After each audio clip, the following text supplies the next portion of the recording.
Entonces, en cuanto a su definición, decimos que el término distosia proviene del griego dis, que refiere a malo, difícil, y tocos, que refiere a parto. Trabajo de parto, un trabajo de parto difícil. Y se denomina como la dificultad que impide el progreso normal del parto vaginal. Y esto se produce cuando se presentan anomalías en lo motor, en cuanto a alteraciones en las contracciones que están ya que están incoordinadas, en anormalidades del canal de parto o en el objeto del parto.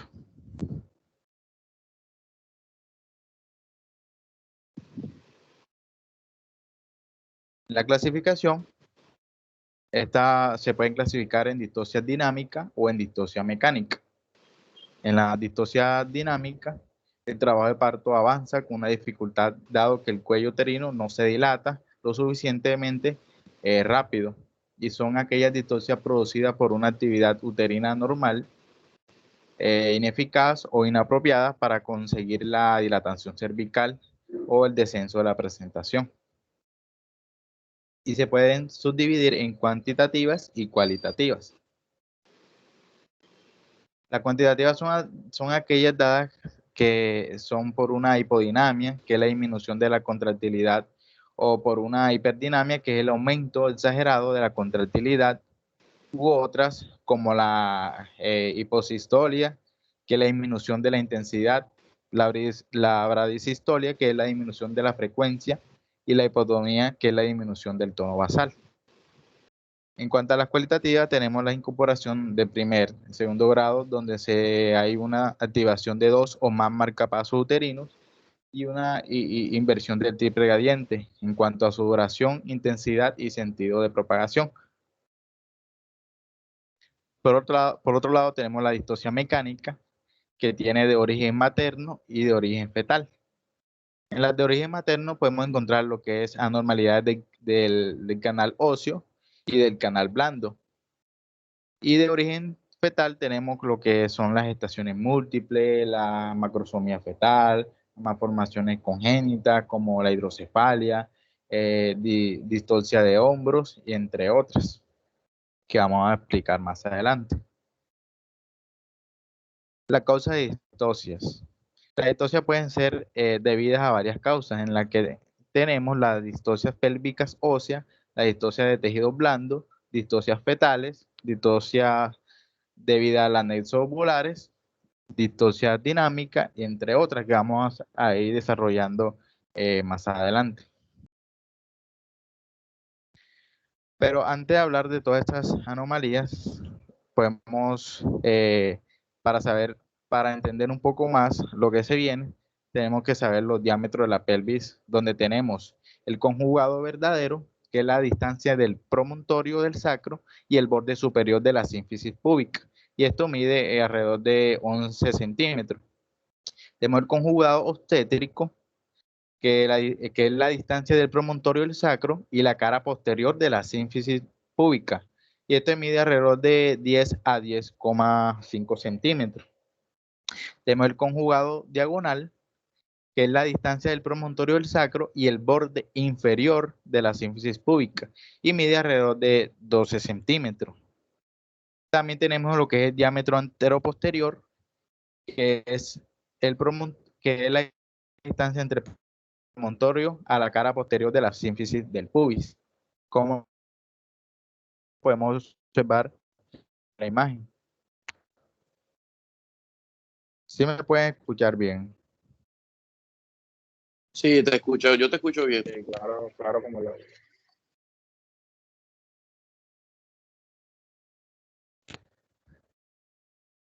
Voy a dejar ver la presentación.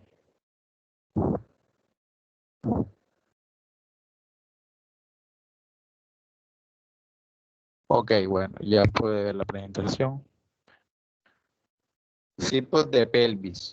Ya hablando de tipo de pelvis, entonces tenemos varios tipos en la que están la pelvis ginecoide, que esta se caracteriza por tener un estrecho superior redondeado. El diámetro transverso máximo está aproximadamente a la mitad del conjugado verdadero, y tanto en el segmento anterior como el posterior son amplios.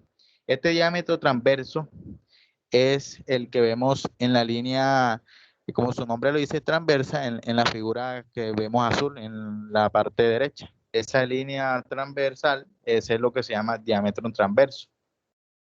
Entonces, este tipo se encuentra con una frecuencia del 50% y este es el tipo de pelvis más adecuado para el parto vaginal. Tenemos la que es la pelvis androide. En el estrecho superior de la parte anterior es angosta y puntiaguda. El diámetro transverso máximo intersecta el conjugado verdadero más cercano al sacro, de modo que el segmento posterior es mayor que la del segmento anterior. Y esta pelvis presenta dificultades en el encajamiento y en las rotaciones en los segmentos posteriores, ya que es más estrecha y se observa en un 26% de las mujeres. Tenemos la pelvis antropoide, que el estrecho superior tiene una forma ovoide, cuyo diámetro anteroposterior es mayor que el transverso. Generalmente es una pelvis transversalmente estrecha y la frecuencia de este es de un 18% y prevalece en la raza negra. Y aquí se presentan dificultades en el encajamiento y el descenso.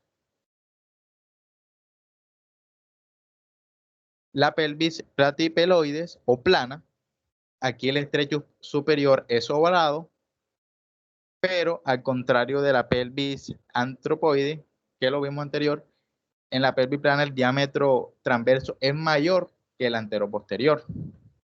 ¿Ya? Y se observa en un 5% de las mujeres y presentan dificultades en la rotación interna y en el periodo expulsivo.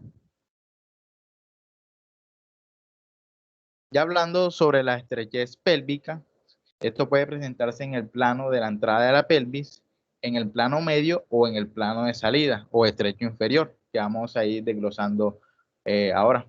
Entonces, hablando de la estrechez del plano de entrada o superior, esto se considera estrechez pélvica en el plano superior, superior con un conjugado diagonal menor de 11,5 centímetros o un obstétrico menor de 10 centímetros, como lo vemos aquí en la imagen.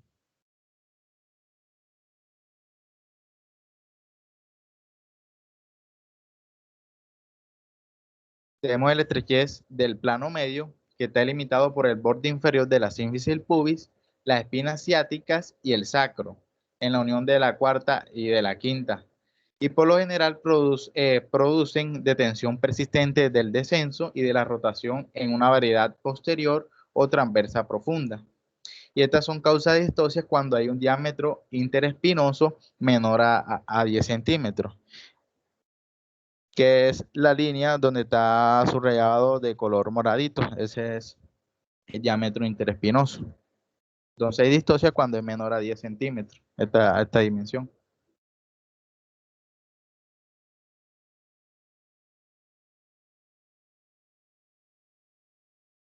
El estrechez de plano de salida inferior, esta casi siempre se asocia a lo que es una estenosis del estrecho medio y debe sospecharse cuando hay unas espinas ciáticas prominentes, que va a haber una disminución del diámetro transverso o disminución de la distancia entre las tuberosidades isquiáticas, es decir, el diámetro intertuberoso menor de 8 centímetros. Entonces, ya hablando de otras causas, que es la distosia de tejido blando, este está constituido por aquellas distocias que tienen su origen en los tejidos de los músculos aponeuróticos que entran en contacto con el polo fetal durante el trabajo de parto, que pueden ser anexos del cuerpo uterino, del cuello uterino, la vagina, la vulva o el periné.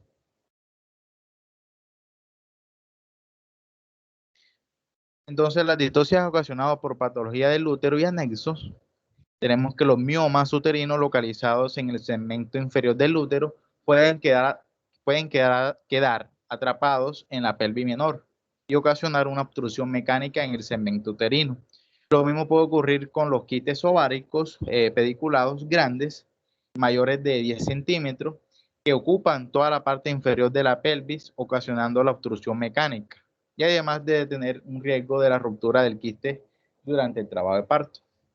Y rara vez pueden existir lo que son los riñones ectópicos, pélvicos o trasplantados que pueden producir también una obstrucción, pero muy raro. Las distocias cervicales, estas pueden o son provocadas por malformaciones congénitas, por hipoplasia, edema del cuello, provocados por las maniobras traumáticas durante el control de trabajo de parto o por una presión persistente de la presentación fetal. También por lesiones o cicatrices previas, ya sean por la amputación o cauterizaciones del cuello. También por tumores benignos del cuello y por cáncer de cervix. Pero tenemos que tener en cuenta o saber que el cáncer de cervix in situ no genera distocia mecánica ni clínica, solo genera una distocia mecánica en estadios ya avanzados. Distocias vaginales y vulvares. Entonces, las cirugías vaginales previas pueden causar una distorsión de los tejidos y riesgo de la patología anteriormente corregida vuelve a aparecer. Y los quistes de Garnet grandes pueden extenderse hasta los sitios altos de la vagina y causar así una obstrucción del trabajo de parto, una distosia. Las lesiones como la fístula recto o vesicovaginal contraindican el parto vaginal por el riesgo de aumentar el daño persistente ya, al igual que las infecciones locales de transmisión que pongan en peligro al recién nacido. Distocias fetales. Bueno, son ocasionadas por alteraciones en la situación, en la presentación, posición y actitudes fetales. Por macrosomía fetal total o parcial, en los casos de hidrocefalia, en los mielomeningoceles, en los higromas, tumores abdominales, entre otros. O también por embarazos de efectos múltiples. Pueden también considerarse como distocias absolutas aquellas que no permiten el nacimiento vaginal sin poner en riesgo de la vida materna o fetal, en la cual tenemos la situación transversa, la macrosomía fetal, la hidrocefalia y en los gemelos unidos. Ya hablando de la situación transversa, esto ocurre cuando el eje longitudinal del feto es perpendicular al eje longitudinal de la madre. Esto ocurre en 1 de cada 300 partos y como causa se invocan lo que es la prematuridad, la multiparidad, tumores uterinos, úteros con alteraciones anatómicas, inserción baja de la placenta y fetos con malformaciones o tumores. En cuanto a la presentación, tenemos varios tipos de presentación. La presentación de pelvis, en estos casos el feto presenta el polo pélvico en vez del polo cefálico para el mecanismo de parto. Esto ocurre en un 3 a 4% de todos los partos y se asocia con prematurez, malformación fetal, miomatosis uterina y placenta previa. Tenemos lo que es la presentación de pelvis completa, que este ocurre cuando se conserva la actitud fetal, los muslos están flejados sobre el abdomen y las piernas sobre los muslos. Al tacto podemos palpar el sacro y los dos pies del feto. Cuando la presentación de pelvis pierde esa actitud fetal, se denomina presentación de pelvis incompleta. Esta presentación puede ser franca de nalgas o incompleta mixta. La presentación de franca de nalga, en este caso los músculos se van a encontrar flejados sobre el abdomen y las piernas extendidas sobre el tronco. Y al examen o al tacto vaginal solamente se palpa el sacro y los glúteos del feto. La presentación incompleta mixta, en estos casos uno o ambos muslos o ambas piernas se encuentran extendidas.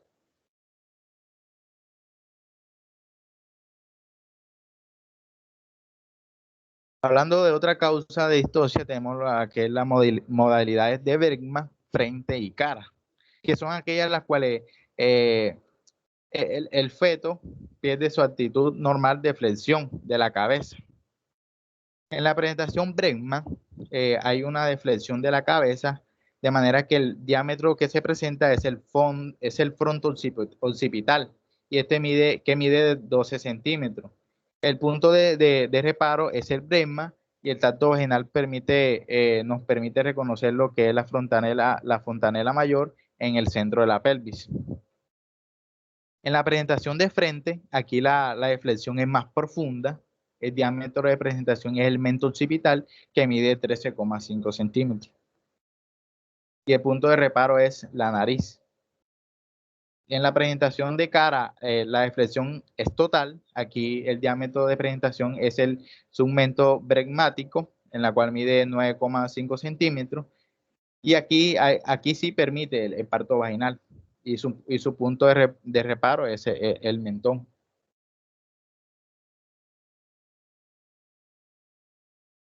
Una preguntita, ¿cuál de esos 4 tipos de presentación, de variedades de presentación cefálica, no nace? ¿O es el que más te causa esto? De los 4 que mencionaste.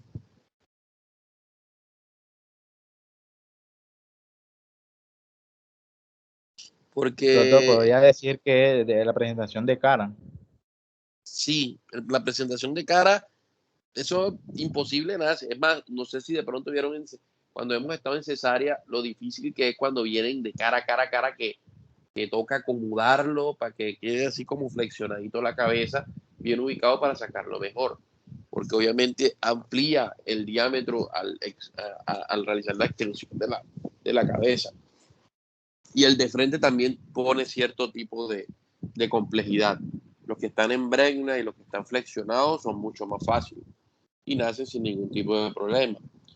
Eh, También el transverso, ¿oyeron?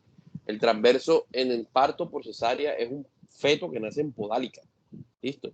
Si yo tengo un transverso confirmado que tiene la cabeza hacia el lado, el polo cefálico hacia el lado derecho materno, en la cesárea lo que se hace es colocarlo en pélvico y lo saco en pélvico. ¿Listo? A menos de que, caramba, todavía tiene bastante líquido y está flotante y todo eso, que dé de pronto un chance de acomodarlo, pero lo más fácil es sacarlo en pelvis. ¿Y por qué? Porque tienes más facilidad para maniobrar las extremidades inferiores, a diferencia de la cabeza, que solamente tienes la cabeza, se te puede flexionar, se te rota, en fin. Listo, continuamos.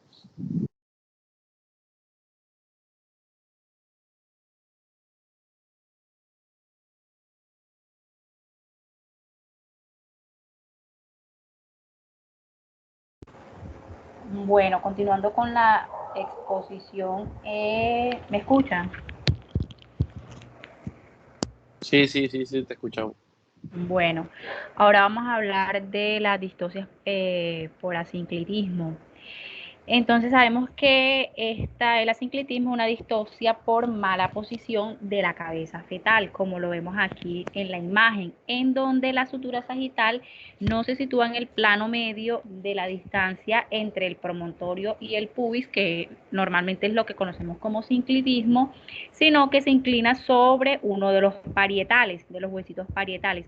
Entonces, si la sutura sagital se encuentra más cerca de la sínfisis, se denomina asinclitismo posterior, como lo vemos allí en la imagen de izquierda a derecha, de derecha a izquierda, el asinclitismo posterior, y aquí se va a presentar más el parietal posterior. Por el contrario, si esta sutura sagital está más cerca del promontorio, entonces el asinclitismo es anterior, como lo vemos en la última imagen a la izquierda. Y aquí se va a presentar más, se presenta el hueso parietal anterior. Bueno, en estos casos de asinclitismo debe siempre sospecharse de que va a haber una desproporción fetopélvica, y cuando no se corrige el encajamiento se va a retardar, y allí en estos casos es mejor realizar la cesárea, el parto por cesárea.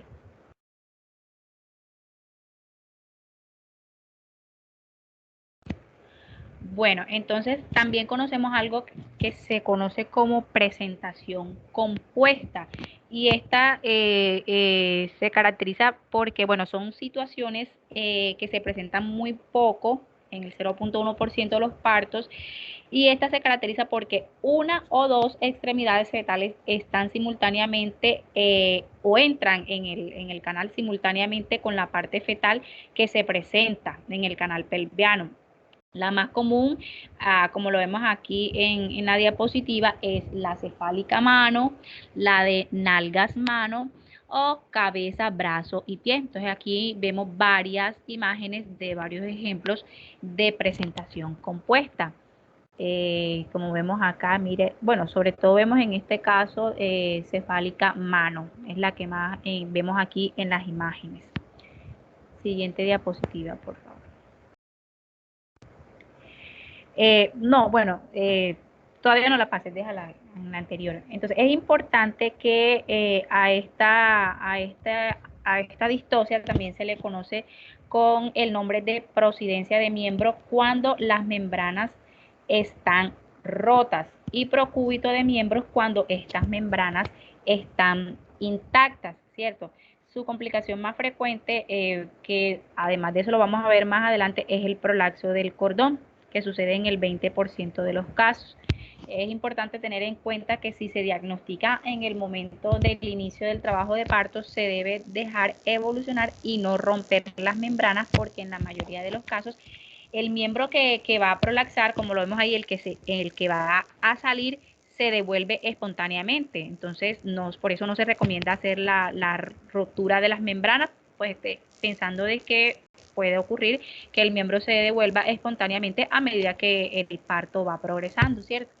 Si se consigue o se diagnostica en etapas más avanzadas del trabajo de parto, se puede tratar de reducir sin hacer muchos esfuerzos, ya que su presencia generalmente no va a causar problemas durante el trabajo de parto, sobre todo si pues tenemos una pelvis amplia y el feto es pequeño, mientras que la reducción, si se hace de manera muy fuerte, puede acompañarse con trauma fetal, con prolapso del cordón, entre otras complicaciones.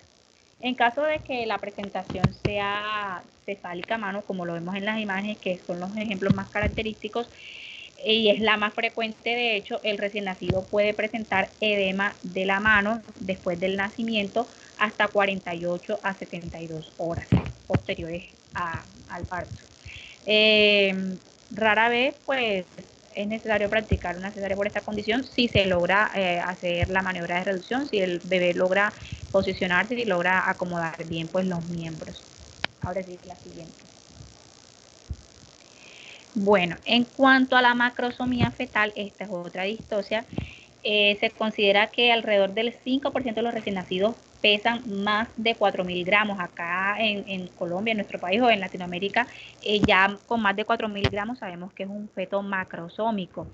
Este feto macrosómico, por su mayor volumen, ¿cierto?, puede causar distocias del estrecho superior, como ya lo había explicado mi compañero, al no permitir el descenso y el adecuado encajamiento, pues independientemente de la pelvis, bueno, sobre todo en aquellas pelvis que no son muy favorables para el trabajo de parto.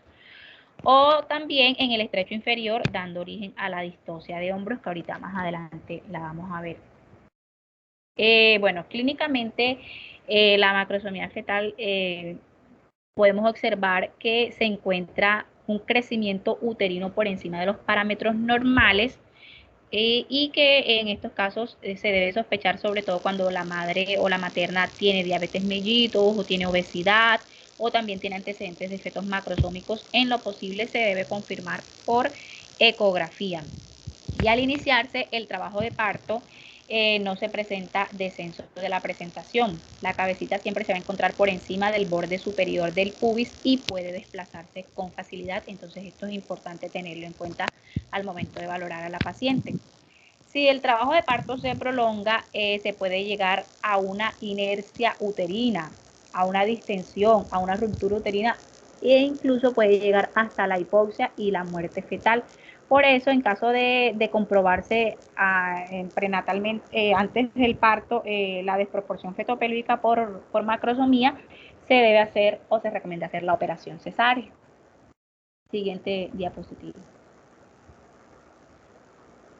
Bueno, siguiendo, tenemos lo que es la distocia de hombros. Como lo vemos aquí en la imagen claramente, se presenta por una impactación del hombro anterior detrás de la sínfisis del pubis materno, como lo vemos allí en la imagen, en lugar de sobrepasar lo que es lo que normalmente debe ocurrir. Esta es ocasionada frecuentemente, como ya lo mencioné anteriormente, por una macrosomía fetal con una pelvis amplia que permite el parto solamente hasta la expulsión de la cabeza. Otro factor de riesgo es cuando se practica la extracción instrumental de la cabeza, bueno, que sabemos que ya eso poco se utiliza. Entonces, la distocia debe considerarse su posibilidad en fetos macrosómicos y cuando por ecografía el diámetro toracoabdominal del feto es 1.5 centímetros mayor que el diámetro biparietal o cuando la circunferencia del tórax está 1.6 centímetros o más por encima de la circunferencia cefálica. Entonces, la distocia de hombros puede ocasionar también muerte fetal y alta morbilidad, que incluye, como lo vemos en la diapositiva, fracturas de húmero, fracturas de clavículas. También podemos ver que se presentan lesiones severas del plexo braquial, como lo vemos aquí en la segunda imagen.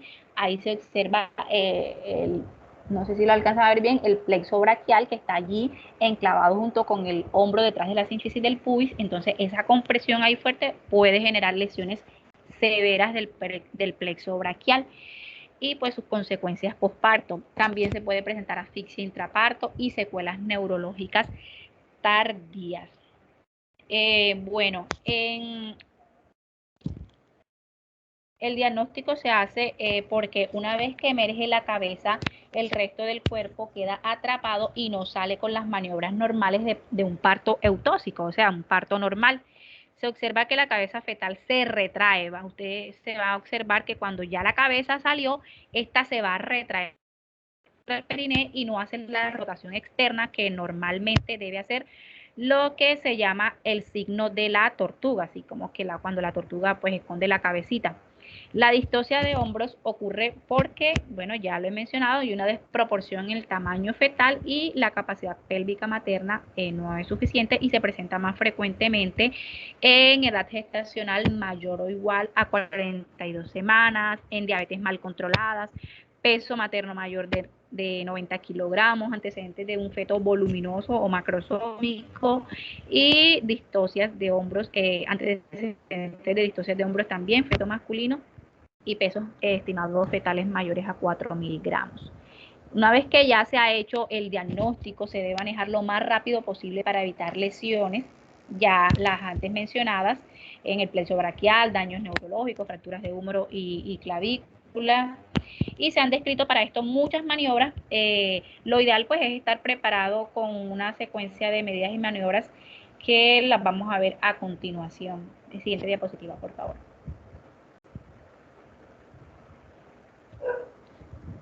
Siguiente diapositiva. Listo, ya.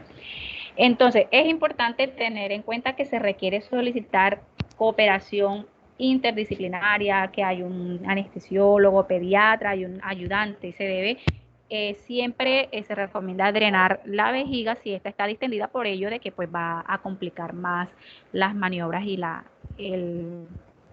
el descenso de la presentación. Entonces, lo primero o una de las primeras maniobras es ampliar la episiotomía, como lo vemos allí en la imagen.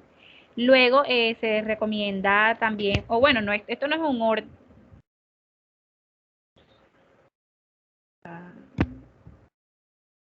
¿Me escuchan? ¿Se escuchan? Sí, sí, te escuchamos, te Hola. escuchamos. Bueno, bueno.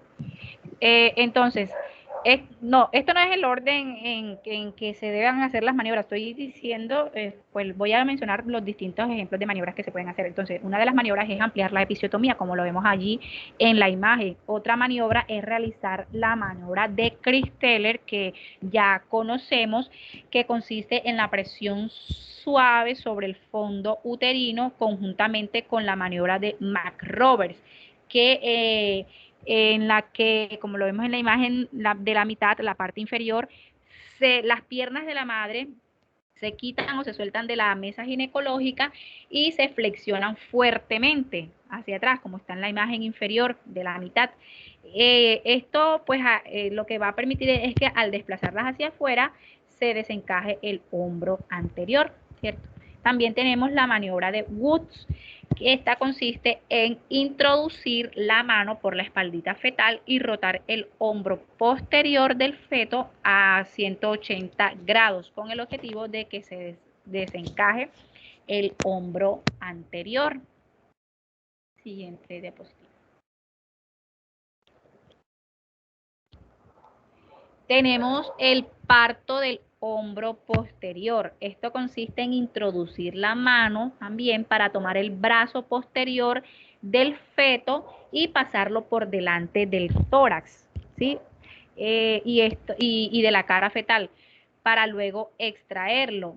¿Por qué se hace esta maniobra? Porque esta pues va a permitir disminuir el diámetro interescapular, o sea, entre escápula y escápula, y va a desencajar, va a facilitar que se desencaje el hombro anterior. Tenemos también la maniobra de Rubin, que consiste en introducir la mano con el fin de desplazar uno de los hombros hacia el tórax. Es muy parecido a la anterior. Y tenemos la maniobra de Sabanelli, que esta consiste en desplazar la cabeza hacia arriba para luego realizar la cesárea, pero ya esto en casos pues más extremos, diría yo. También ya en últimas instancias se han descrito el uso de la sinfisiotomía y la embriotomía, pero esto solo en caso de que fracasen las maniobras anteriores y en que ya pues por lo general haya ocurrido la muerte del feto. No, no se hace, exacto, es una vaina ya muy salvaje. Exacto, eso solamente ya en caso de que el fetico haya fallecido. Siguiente.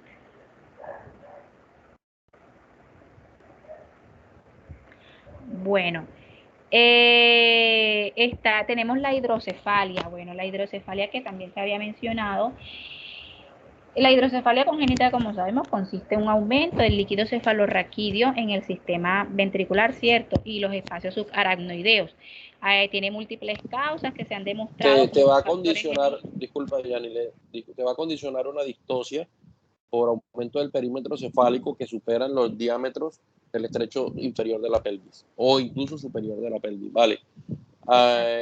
Un perímetro cefálico de que te supere los 11 centímetros del diámetro visiático o los 10.5 del diámetro visiático o los 11 del intertuberoso, o sea, muy difícilmente va a nacer, van a nacer por ahí los bebés con una hidrocefalia, una macrocefalia, un perímetro cefálico al término por encima del percentil 90, hay que considerar el parto por cesárea, a menos de que la paciente haya tenido un parto, digamos, de un feto macrosómico, un feto mayor de 3.500 gramos, que uno sabe que de pronto una pelvis probada y no podía tener ningún tipo de problema. Pero básicamente esa es la condición de la distosia. No nos detengamos en hablar de la hidrocefalia. Bueno, entonces, en el diagnóstico bueno, exactamente, eso es lo más importante que debemos saber y tener en cuenta. El diagnóstico debe sospecharse clínicamente al hacer la palpación de la cabecita fetal, la cual esta va a estar francamente aumentada, como ya lo estaba mencionando el doctor. La ecografía permite comprobar el diagnóstico al demostrar el sistema ventricular también dilatado, los diámetros también cefálicos, el perímetro cefálico que no supere los diámetros de la pelvis, como ya se había mencionado, lo había mencionado el doctor, y también pues la presencia de otras malformaciones pueden estar asociadas, entonces eso nos permite, nos ayuda con el diagnóstico. Bueno, siguiente diapositiva.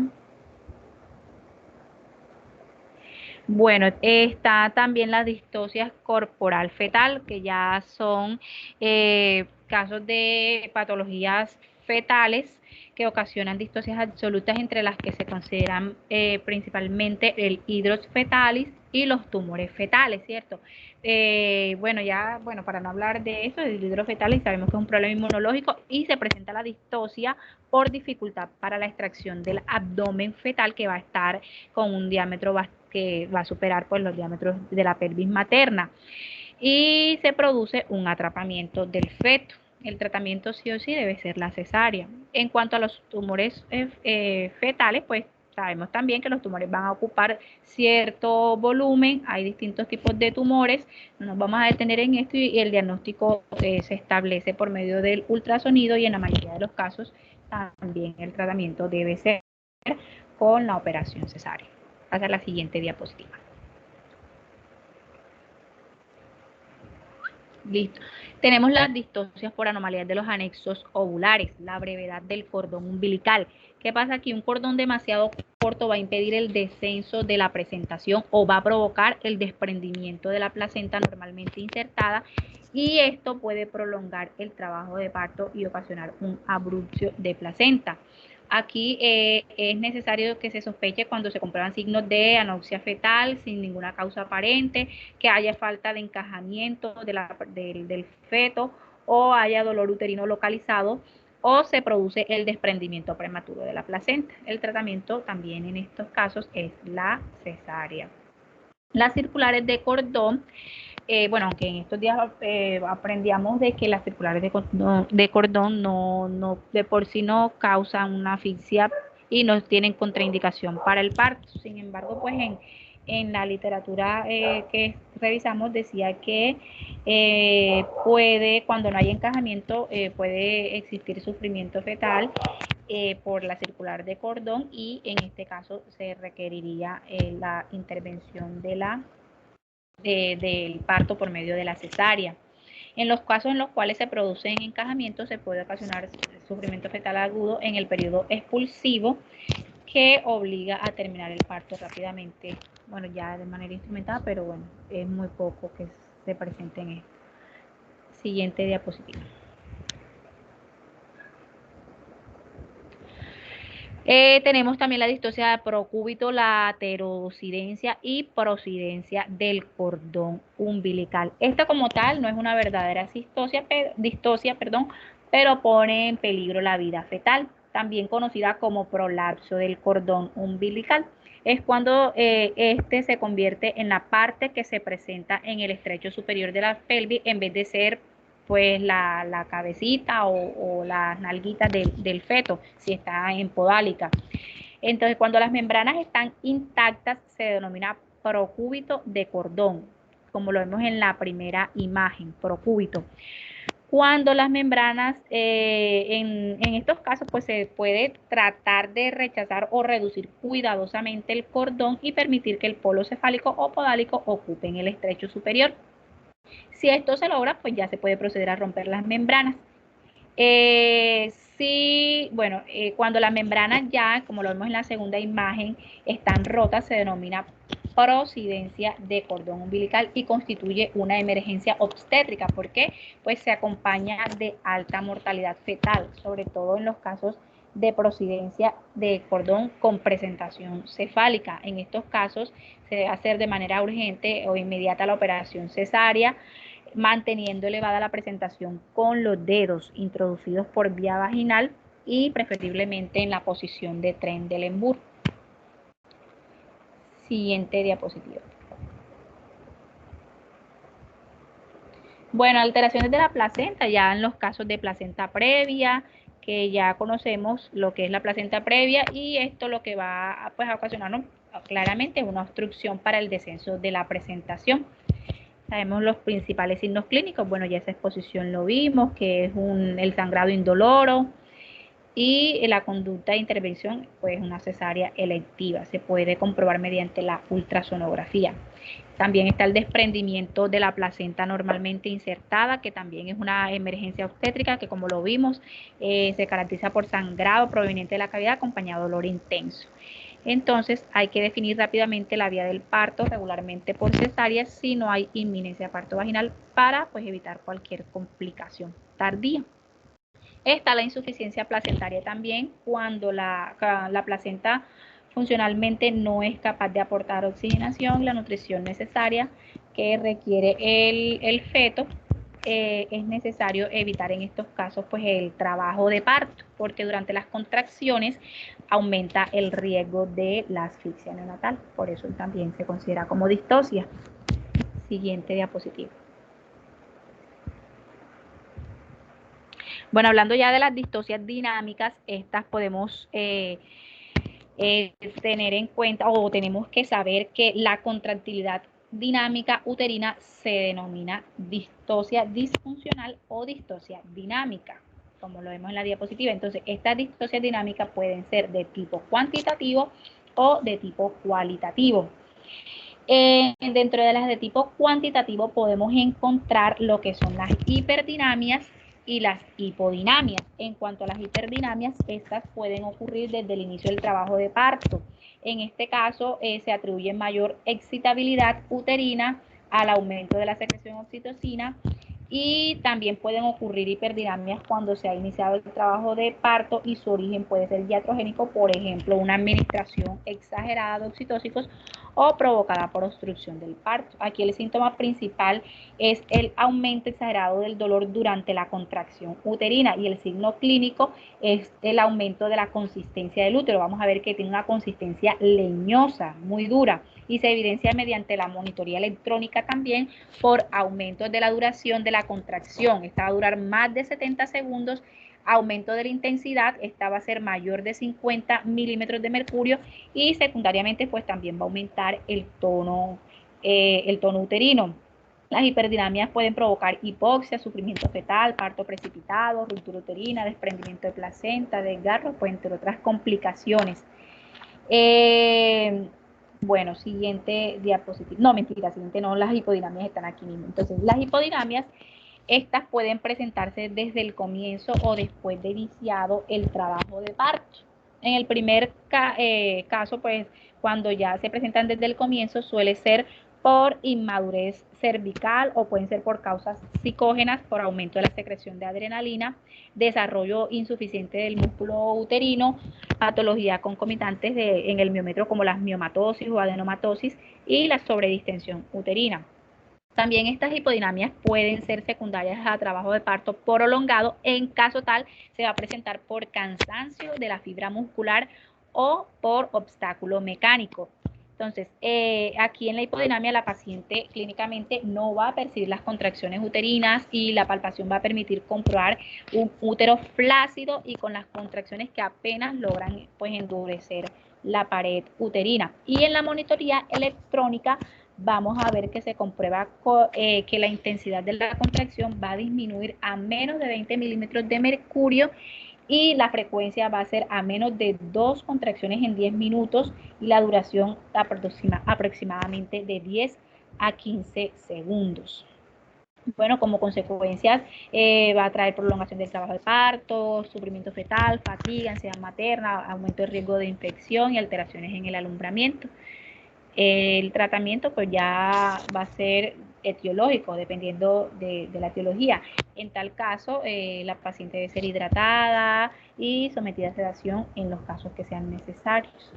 Siguiente diapositiva, por favor.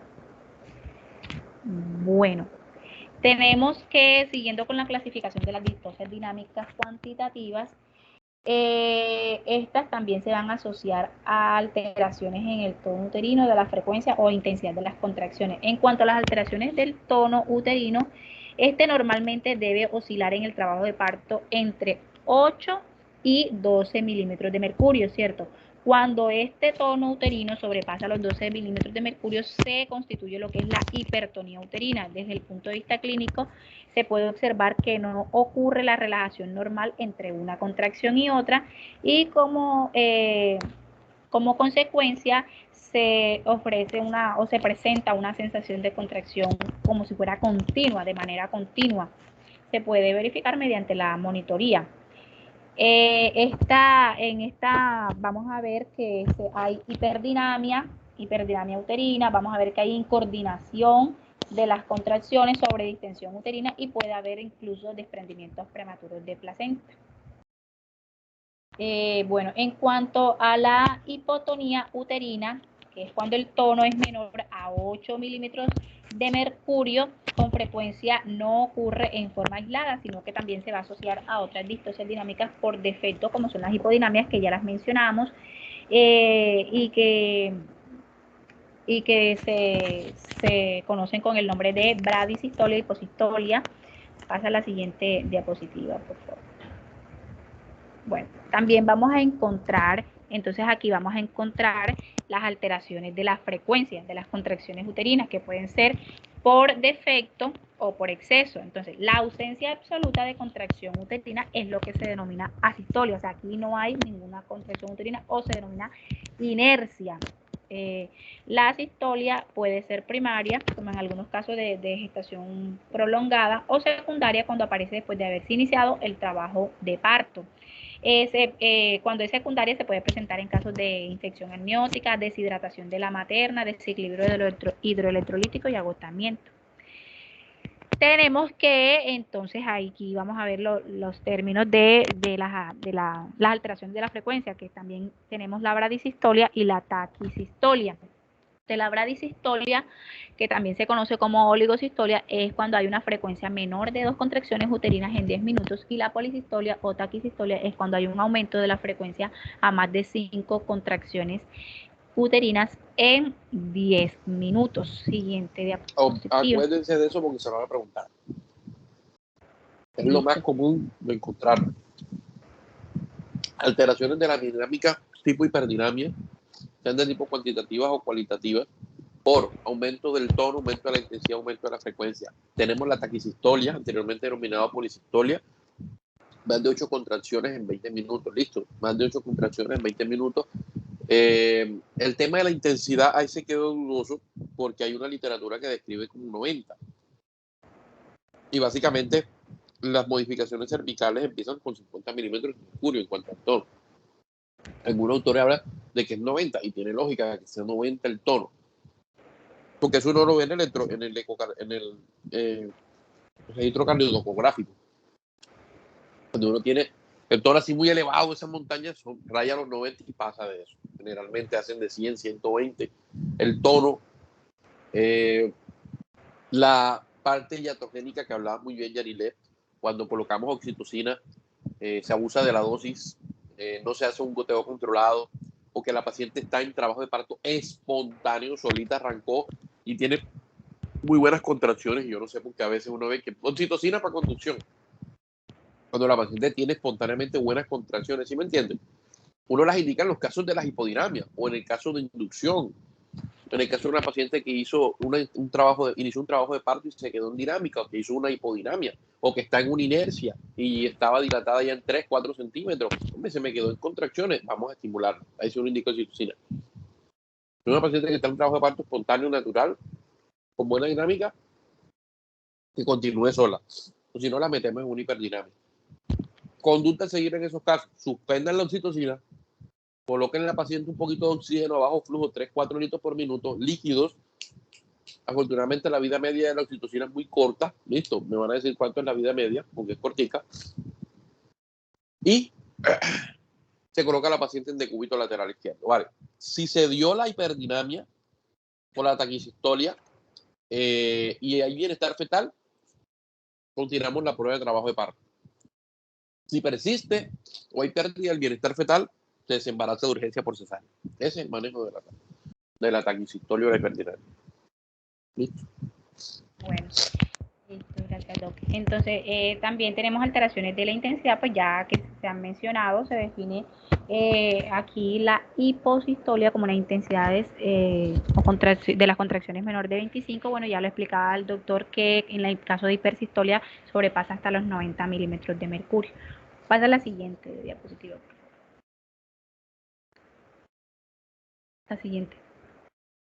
Bueno, y las de tipo cualitativo son aquellas en las que se altera el triple gradiente descendente, o el sitio donde se originan las contracciones uterinas. Puede ser por inversión parcial o total del triple gradiente e incoordinación de la actividad uterina. ¿Sí? De la actividad uterina. Entonces, en cuanto a la inversión parcial o total del triple gradiente, que hace referencia a la duración, la intensidad y el sentido de las contracciones, es cuando vamos a ver que a su vez se subdivide. Cuando la inversión afecta un solo componente del triple gradiente, que pueda ser la duración o la intensidad o el sentido, uno de estos se denomina inversión parcial. Si por el contrario la inversión del gradiente afecta a los tres componentes, entonces ya se denomina inversión total. Se le llama inversión del gradiente de intensidad, o sea, cuando se afecta la intensidad, cuando las contracciones del segmento inferior son más intensas que las del cuerpo uterino, ¿cierto?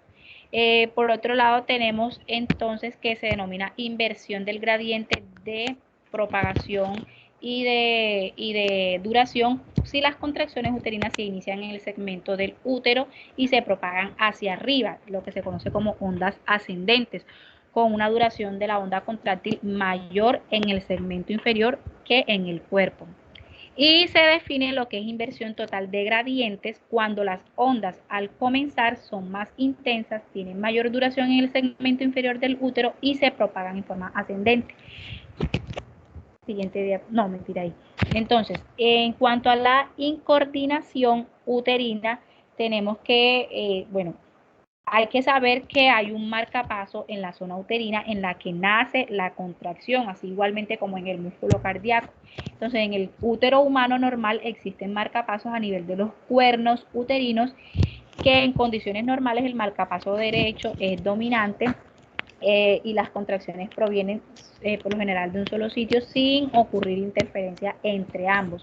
Cuando existe ya una interferencia, entonces es lo que se conoce como la incoordinación y esto ya es anormal. Entonces la incoordinación uterina puede ser de primer grado cuando los dos marcapasos uterinos difieren en el ritmo y se interfieren mutuamente, o de segundo grado cuando hay una fibrilación uterina, parecida así en el músculo cardíaco, que aparecen además de los dos marcapasos cornuales, otros marcapasos en otras zonas del útero. Estas incoordinaciones se diagnostican mediante la monitoría de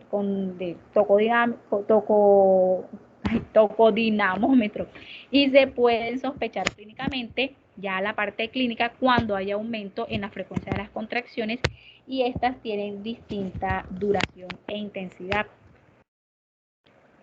Siguiente, listo ya, eso es todo lo que tenemos. Muchas gracias. Mucha información, ¿verdad? No, ese tema de distosia es un tema complejo.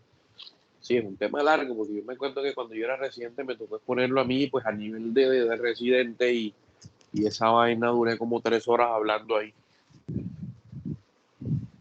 Muchachos, clave que tengan presente del tema de las distocias dinámicas, que lo resaltó Yanilet ahora. Mañana me comprometo a que hagamos un repaso para resolver las dudas de estos temas, pero necesito que juiciosos se sienten a leer lo que es una hiperdinamia, lo que es una taquisistolia, lo que es una bradisistolia, qué es el triple gradiente descendente, cuántos son las contracciones uterinas normales, el tono uterino normal y la duración de las contracciones normal, ¿ok? Porque eso se lo pueden preguntar y es clave para entenderlo. Tono entre 8 y 12, duraciones que no superen entre los 30, algunos hablan de los 45 segundos, algunos entre 30 y 60 segundos. Si dura más de eso, ha aumentado el tiempo de la duración, la intensidad, 60, generalmente hasta 60. Por encima de eso o por debajo de eso ya hay una alteración. Las distocias tienen muchísimas clasificaciones.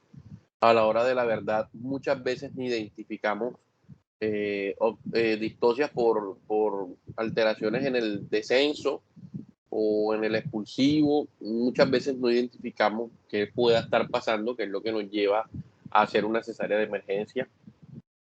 Si es por el peso fetal, si es por, no sé, porque no ha pasado bien alguno de los límites de la pelvis, si es por una distosia blanda, que si fue por un mioma, que esto, que lo otro. Son mucho más fáciles identificables las distocias dinámicas. Entonces, es muy importante eso porque es lo que más frecuentemente se van a encontrar o nos vamos a encontrar. Entonces, mañana con estas mismas diapositivas les hago un refuerzo para que nos quede claro esa parte. para matar con el tema de trastornos hipertensivos ahora, porque lo tenemos pendiente y sé que se nos van a preguntar mucho en el examen. Entonces, si me permiten compartir pantalla para seguir en lo que estábamos aquel día. Claro, Doc. No sé si ahí se ve, pero habíamos hablado de esto. Vamos a pararnos aquí en esta diapositiva. Bueno, chicos, les pongo el siguiente caso. No caso. Necesito conceptos. Y voy a ir directo porque tengo que evaluar. Vámonos con María Alejandra. María Alejandra, necesito que me definas hipertensión materna o en el embarazo.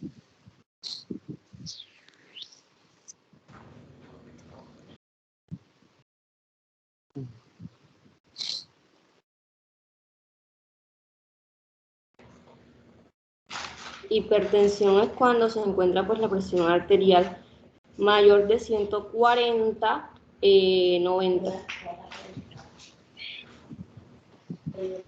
Si tengo 130, 90, hablo de hipertensión en el embarazo.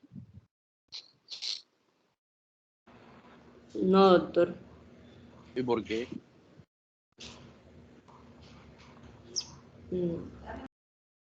Me dijiste que era 140, 90, ¿no? Si yo tengo 130, 90 de presión, o 120, 90, o 110, 90, no hablo de hipertensión.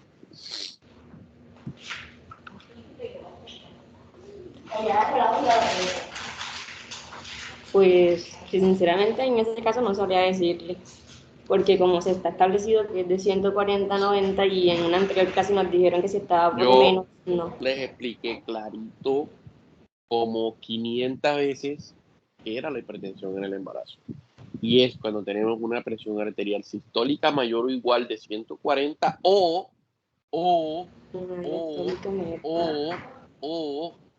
y se lo resalto, porque ahí caen en las preguntas de los exámenes y se los clavan. Y me disculpen la expresión, pero tienen que aprender a analizar con mucha lógica el contexto de las definiciones. Entonces, 140, 90, mayor o igual de eso en la sistólica o mayor o igual de 90 en la diastólica, hablamos de hipertensión en el embarazo. Yo tengo 130, 90, la paciente está hipertensa. Tengo 120, 90, está hipertensa. Tengo 150, 80, está hipertensa. ¿Ok? Y toda paciente hipertensa, ¿ok? Durante el embarazo se hospitaliza para estudiar. Si ya tú la vas a dejar 2 días, 3 días, 1 día, 4 días, lo que sea, pero hay que estudiar. ¿Listo? Entonces, yo tengo una paciente hipertensa embarazada, no he hablado de tiempo de embarazo, ¿no? ¿Qué es lo primero que yo tengo que mirar para clasificarla? Vamos con Tomás. Tengo una paciente hipertensa, tiene 30 años, primer embarazo. Llegó hipertensa y me dice, doctor, está embarazada, tiene 140, 90 de presión. ¿Qué es lo primero que tú miras? 140. 90. ¿Qué te interesa saber de esa paciente? Nada más sabes que está embarazada. Nada más sabes que está embarazada. ¿No tendría que pedir los exámenes de laboratorio, ya sea proteinuria? Nada. Antes de eso, mira, les voy a empezar, les voy a dar un tip para que no se les olvide nunca. ¿Listo? Esa es la diferencia entre el médico latinoamericano y el gringo. Aprendan a tratar gente. No aprendan a tratar exámenes. Olvídense de los exámenes. En algún momento llegarán, en 10 minutos, 2 horas, 3 horas, 4 horas. Aprendan a tratar gente, a tocar gente, a escuchar gente. No aprendan a tratar radiografías, ni ecografías, ni no sé qué. Apóyense con eso en el momento en que lo dispongan. Lo primero que tú tienes que saber es la edad gestacional de la paciente. Y se los dije cuando les hablé de la clasificación. Les puse en la diapositiva cuando les escribía hipertensión, la definimos. Después les hice una diapositiva, después les escribí más abajo, edad gestacional. 20 semanas es el punto de corte, lo que está de 20 para adelante y lo que está de 20 para atrás. ¿Listo? En ese orden de ideas, yo tengo una paciente hipertensa. Jainer, ¿cómo clasifico el espectro de trastornos hipertensivos en el embarazo? ¿Qué opciones de diagnóstico tengo para una paciente embarazada que me llegó con 30 años, primigestante, y tiene 30 semanas de embarazo? Entonces, muchachos, recomendación, y se los voy a demostrar de pronto cuando pasemos en la ronda que los médicos nos presenten, que doctora embarazada que consultó por una amenaza de parto pretérmino y una infección. ¿Cuántos años tiene? ¿Cuál es la ficha obstétrica de la paciente? ¿Es esta qué? No, es esta 2, tiene cesárea anterior. Ah, tiene cesárea de antes. Porque no es lo mismo que a mí me digan, doctor, tiene una paciente de 40, de un embarazo de 39 semanas que está en trabajo de parto y está en 5. Y yo, sí, ¿qué ficha obstétrica es? No, tiene 2 cesáreas anteriores. Oye, imagínate, ese panorama es completamente diferente que me digan, no, ya tiene 2 partos, o tiene un parto, o es su primera vez. Listo, entonces, edad de la paciente siempre. ¿Qué ficha obstétrica tiene? ¿Qué paridad tiene la paciente? ¿Cuántas semanas tiene? Listo, entonces tenemos paciente de 30 años, primer embarazo, 30 semanas. Me llegó a la urgencia porque la enviaron de la consulta externa. Ella estaba en control, dice que no se sentía nada. Le tomaron la presión varias veces, 140/90. ¿Qué espectro de diagnóstico podemos tener con esa paciente? Primera vez, ok, hipertensión de nuevo, primera vez detectada como alta durante el embarazo. Jainer, ¿qué hacemos con esa paciente? Bueno, también tenemos que, así como usted dijo, mirar en la clínica qué acompaña. Ya tenemos que tiene más de 20 semanas. ¿Qué acompaña esa hipertensión? ¿Cuál es el primer diagnóstico que yo le doy a esa paciente? Está hipertensa. Hipertensa. Ajá. Trastorno hipertensivo del embarazo a clasificar. ¿Ok? En ese momento lo primero que yo le voy a poner a ella. La paciente está embarazada y está hipertensa. ¿Ok? Ahora, ¿a qué me voy yo? ¿Qué prima por encima de proteinuria? ¿Se acuerdan que yo les dije que no necesitamos proteinuria para definir una preeclampsia? Se los dije. Me voy siempre a la clínica, Señora, primera vez que le encuentra, sí, doctor, le tomamos la presión, 140/90. Le duele la cabeza fuerte, tiene zumbidos en oídos, mareo, visión borrosa, ve coscullitos, le duele la boca del estómago, le miro el reflejo patelar, no está hiperrefléxica, nada de esos síntomas, no está hiperrefléxica, clínicamente no le veo signos de alarma, no la veo edematizada, no está encharcada. Ok, clínicamente la vemos bien. Monitoreo fetal, normal. ¿Qué sigue? 140/90. Está asintomática, clínicamente se ve bien y el bienestar fetal por un monitoreo que nos dan está normal. ¿Qué ordeno? ¿Qué hago? Bueno, después de eso, si nos llega por urgencia, pues se procede con la hospitalización de la paciente. Ajá. ¿Qué más? Bueno, ¿Qué le pides? pero le pido Vamos a estudiarla, ¿no? Vamos a estudiarla, ¿cierto? Ya yo sé que la paciente, entre comillas, está estable, porque no la tengo en una crisis hipertensiva, ¿cierto? No está más de 160, 110, que ya sería una preeclampsia inmediatamente. Yo digo, bueno, no tengo que correr. Y ahorita hablamos de si cumple o no criterios para tratamiento antihipertensivo. Está bebe bien, la paciente está estable, asintomática, tolera bioral, normal, Voy a estudiarla. ¿Qué pido para estudiarla? ¿Qué necesito yo para diferenciar? No, es que yo te hice una pregunta. ¿Cuáles son las posibilidades de diagnóstico que yo tengo? ¿Cuáles son los fenómenos de la hipertensión materna por encima de las 20 semanas?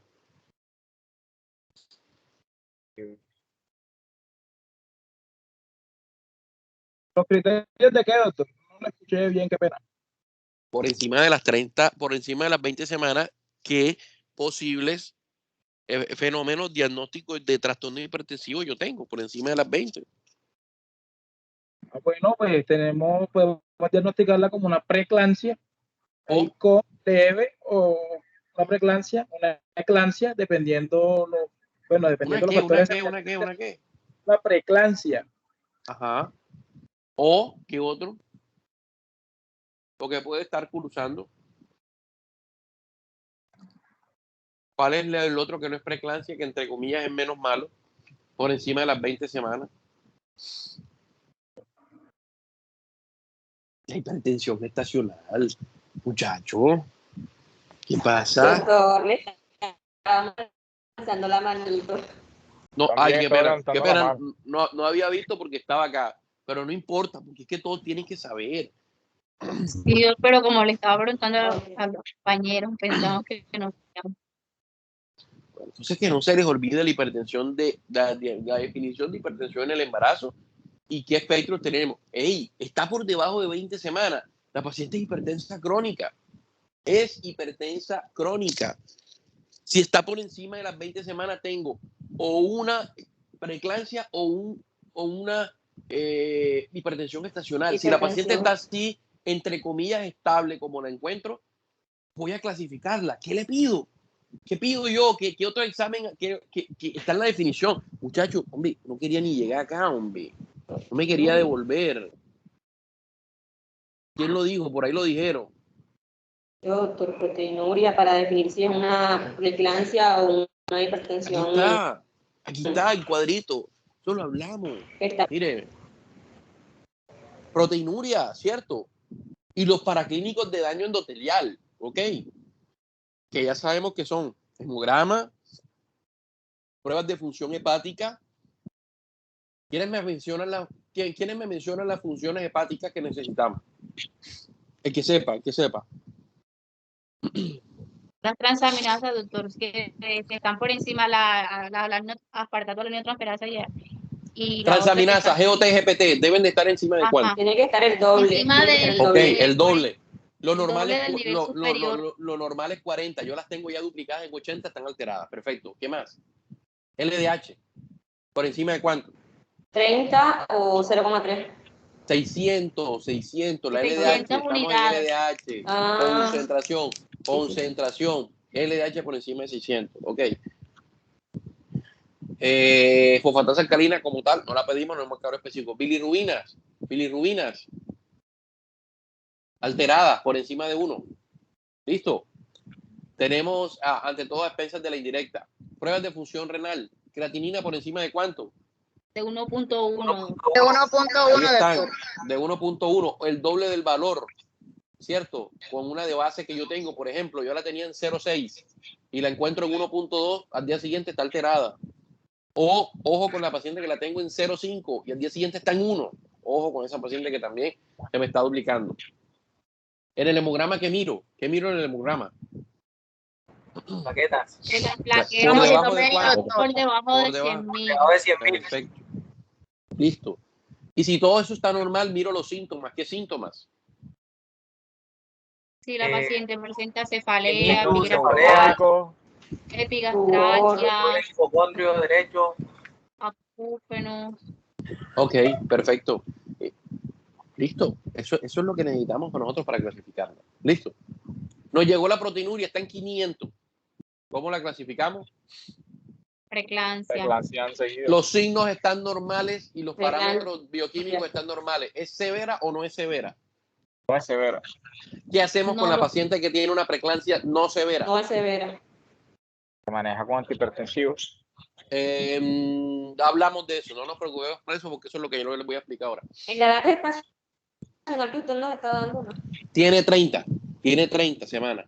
¿Hasta cuánto tiempo máximo yo la puedo llevar? Hasta las 37. Eso es lo que yo quiero que me respondan así sin pensarlo tanto. Ok, si esa paciente no se me complica hasta las 37 semanas, esa paciente está severa, la LDH está en 1000. Hasta la 34. Tiene la bilirrubina un poquito alterada, las transaminasas están en 80 y pico, le duele la cabeza, está con zumbidos en oído, mareo, visión borrosa, 160, 110. ¿Qué es lo primero que yo tengo que hacer? Jonathan, es una severa, tiene 32 semanas. Se desembaraza. O sea, No. Piensa semanas. bien. Manejo expectante, ¿no? Ok, No. exacto. La clave es sí. Manejo es expectante y hasta las 34 semanas. Pero ¿qué le tengo que hacer yo a ella? Mira que está severa. Manejo de la Claramente le voy a dar hipertensión. antihipertensivo. Ajá, manejo la hipertensión. No nos compliquemos con el manejo, ya se lo voy a dar, pero hay una cosa que está por encima de eso ahora mismo. La paciente está Maduración diciendo que le pulmonar. duele la cabeza, se le va a explotar. ¿Qué le hace uno a las pacientes con preeclampsia severa? ¿Cómo les protejo el cerebro? Con sulfato de magnesio. Eso es Magnesio. lo primero que tiene que hacer. Eso es lo primero que tienen que hacer, porque esa es la diferencia en que Profilaxis con sulfato. no les pase lo que nos pasó en Central hace 2 semanas. Para que lo sepan, una paciente, ¿quién la vio conmigo en ronda? Una paciente que estaba como si nada, que le dio un paro cardíaco, que le dieron 2 paros. Yo creo que uno de ustedes la vieron conmigo. Yo, profesor Yanilet y Bueno, Edna. ¿se acuerdan que vimos una paciente de 17 años que hizo una preeclampsia severa de 37 semanas, que no la sulfataron, que tenía 160, 110 de presión, convulsionó? Hizo, ¿qué fue? Bueno, la Hizo un Síndrome síndrome de de Hell. Hell también. hizo un síndrome de Hell de ñapa, se fue para la UCI y la paciente nunca, y aguantó 6 horas, desde que llegó hasta 6 horas fue que hizo todo eso. En 4 horas, perdón, porque ella llegó a las 2 de la mañana y todo eso fue a las 6 de la mañana. O sea, había chance de empezar a impregnarla con sulfato de magnesio para evitar de que convulsionara, porque eso son muertes o complicaciones maternas prevenibles. Ok, hombre, que yo le puse el sulfato, el antihipertensivo, estuve ahí atento, a la paciente llegó y la paciente convulsionó, hizo un paro, se murió, lo que sea, pero yo hice lo que tenía que hacer, ok. Eso es lo que nos van a decir en un juzgado: usted hizo mal o usted hizo bien, o lo que nos va a salvar. Porque usted actuó, usted puso el sulfato, usted remitió, usted puso el antihipertensivo, usted la desembarazó, pero si quedó ahí como que esperando ahí a que llegara ginecólogo, o ginecólogo y que esperando y que la bilirrubina, o y que esperando y que la creatinina, y la paciente convulsionó y se murió. ¡Wow! Entonces sí me hago entender de que no necesito los exámenes para clasificar yo una preeclampsia severa. Y ya estoy haciendo conducta. Si ya yo le estabilicé la presión, le estoy poniendo el sulfato, ya le hice, ya ahí vendrá la carrandanga de que la ecografía, que el examen, que recoger la proteinuria. Entonces ya yo trato de hacer el manejo expectante hasta las 34 semanas, lo más lejos que yo la pueda llevar, lo más lejos. Si la paciente, ok, me persiste hipertensa, ok, que no, hipertensión estadio 2, que no le puedo corregir con antihipertensivos endovenosos, ok, con antihipertensivos endovenosos, que no le puedo corregir la hipertensión, y a esto me refiero a la betalol y a nitroglicerina en infusión, o si la paciente persiste después de 24 horas con síntomas vasomotores, tengo que terminar el embarazo. ¿Listo? Hipertensión estadio 2 no controlada, con todo el tope de antihipertensivo, o que siga con los peores dolores de cabeza de su vida a pesar del sulfato, le hago exámenes de control y van peor, van para arriba, van tirando para un gel, termino el embarazo, tenga 30, 29, 31, 32, 33, 33.4, lo que sea, tengo que terminar, ¿vale? Eso entonces es el manejo en la preeclampsia severa. Manejo expectante me refiero es que no voy a hacer nada, no. Es que le estoy dando chance al cuerpo de que compense y que yo estabilizo hemodinámicamente a la paciente lo que más pueda. Controlarla para tratar de llegar lo más cercano al pretérmino cercano al término. Es decir, las 34 semanas, si me da chance. Si no, pues terminé. Si no se cumplen esos criterios de meta. ¿Cuál era la pregunta que me iban a hacer? Doctor, ¿de cuántas semanas dijo usted que presentó la paciente ahorita? De 30, hablamos de 30. 30. Bueno, si hay una preeclampsia severa, esto estaría indicado también lo que es la maduración pulmonar del feto. Completamente. Así que yo quiero que ustedes piensen. Así que yo quiero, porque ya ahí estás pensando como médico.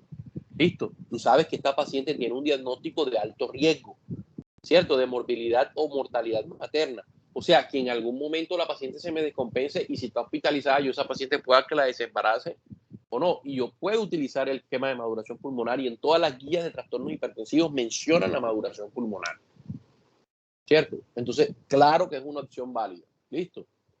Sí, doctor. Y le damos su maduración y ante todo si es severa y vamos a tratar de ganar un chance, le voy ganando el tiempo con el corticoide. Hombre, que se estabilizó, que no hubo necesidad de embarazarla, pero nos preparamos, ¿vale? Entonces, la hipertensa gestacional, ¿cómo la manejamos, muchachos? Lo mismo, ¿cierto? Le hago todos los exámenes, la proteinuria me salió en 50, negativa, la paciente está bien, empezó a manejar presiones de 120, 80, no requiere antihipertensivo, le hago seguimiento, ¿ok? Y es una paciente de alto riesgo estético, debo estar viéndolo yo cada 15 días. ¿Listo? Cada 15 días. Y a partir de la semana 36, a partir de la semana 34 semanal. Tratar de verla semanal. ¿Listo? Entonces, seguimos. Mierda, me estaba devolviendo. ¿Lo que es? Ay, ¿por qué se está devolviendo? Ah, ok. 150 miligramos de aspirina lo vimos, ¿cierto? Y que estos eran básicamente los criterios. Les dije que le tomaran fotos a los de alto riesgo, con uno de alto riesgo, es decir, si la paciente le dio preeclampsia, si tiene embarazo múltiple, si es diabética, si tiene lupus, si tiene un síndrome antifosfolípido, si tiene familiares en primer grado de consanguinidad, perdón, ese ya entra en el otro. O sea, cualquiera de estos que están aquí, que son 1, 2, 3, 4, 5, 6, le dio preeclampsia, listo. Tiene un embarazo gemelar o múltiple, es hipertensa, si es diabética, si tiene falla renal o si tiene enfermedad autoinmune, sea lupus o un síndrome antifosfolípido. Con uno de estos criterios, tome su aspirina, señor. Le hice el Doppler en semana 11 a 13.6 y me dio las uterinas disparadas. Están por encima del percentil 95. Están alteradas. ¿Le inicio aspirina o no le inicio aspirina? Claro, doctor. Y aparte de para disminuir el riesgo de preeclampsia severa, ¿para qué también me sirve disminuir el riesgo? Hicieron una charla el sábado, muy buena. De restricción del crecimiento uterino. También. Entonces ya saben que la aspirina no solo es para preeclampsia severa, ¿ok? Entonces, o cualquiera de estos, o dos o más de cualquiera de estos riesgos. Hombre, que la paciente es obesa, que la paciente tuvo historia de preeclampsia en el embarazo anterior, le dio a la mamá, a la hermana o a la tía, una edad mayor de 35 años, un periodo intergenésico largo, ya yo considero, y también le puedo dar su dosis de aspirina 150 miligramos en la noche. ¿Listo? ¿Cómo actúa la aspirina, chicos? Disminuyendo los niveles de tromboxano A2, ¿ok? Que es un vasoconstrictor y estimulante de los factores antiangiogénicos.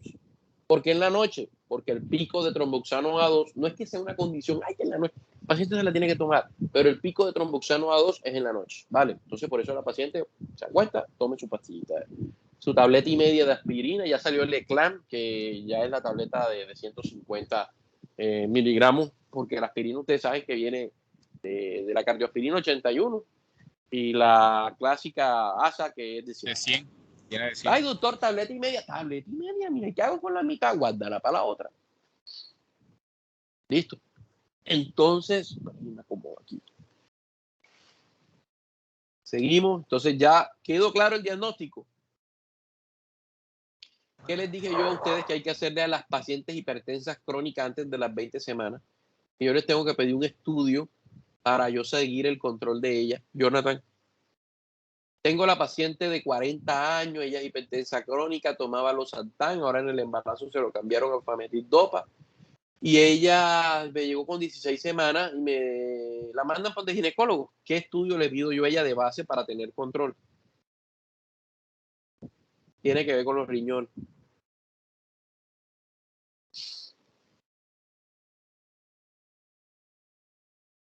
¿Qué le quiero yo mirar a nivel renal a ella?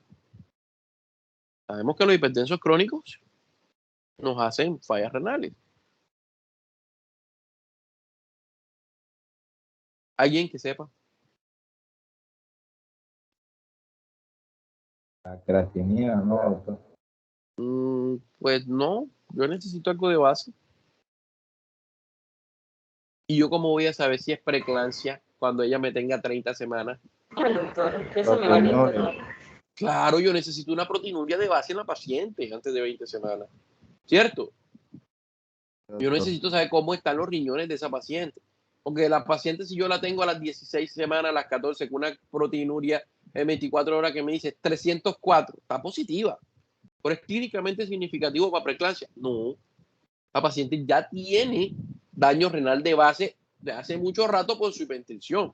Y eso es importante saberlo, porque si esa paciente yo la encuentro hipertensa en la semana 140, en la semana 30, digamos que yo no la conozco, ¿cierto?